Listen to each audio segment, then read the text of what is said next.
بسم اللہ الرحمن الرحیم۔ معزز ناظرین، السلام علیکم ورحمۃ اللہ وبرکاتہ۔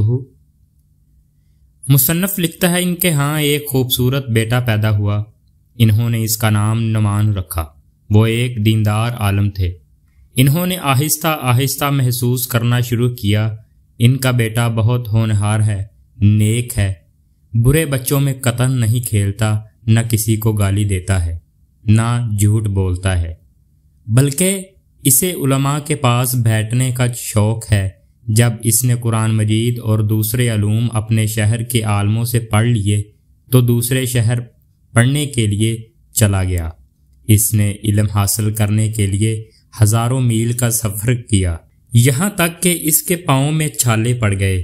آخرکار علم حاصل کرتے کرتے یہ لڑکا عالم بن گیا، اپنے علم میں اس قدر بڑا کہ امام اعظم کے نام سے مشہور ہوا۔ اب آپ جان گئے ہوں گے کہ ہم کن کا ذکر کر رہے ہیں۔ جی ہاں، حضرت امام اعظم ابو حنیفہ رحمۃ اللہ علیہ کا۔ انہوں نے فضول کاموں میں اپنا بچپن ضائع نہیں کیا، نیک لوگوں کی محفلوں میں بیٹھے۔ اس کا نتیجہ یہ نکلا کہ وہ امام اعظم بن گئے۔ آپ جانتے ہوں گے سب سے بڑی نیکی اللہ کا خوف ہے۔ جتنا کسی شخص کو اللہ کا خوف ہوگا اتنا ہی زیادہ وہ نیکی کرے گا، عبادت کرے گا۔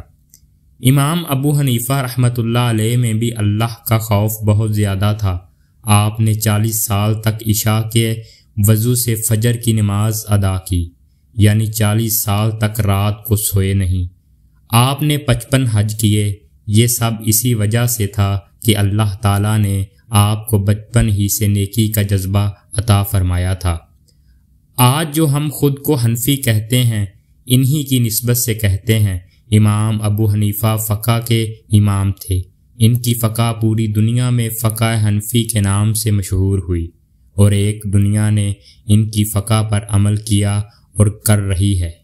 اسلامی دنیا میں حنفی مسلک کے لوگ سب سے زیادہ ہیں۔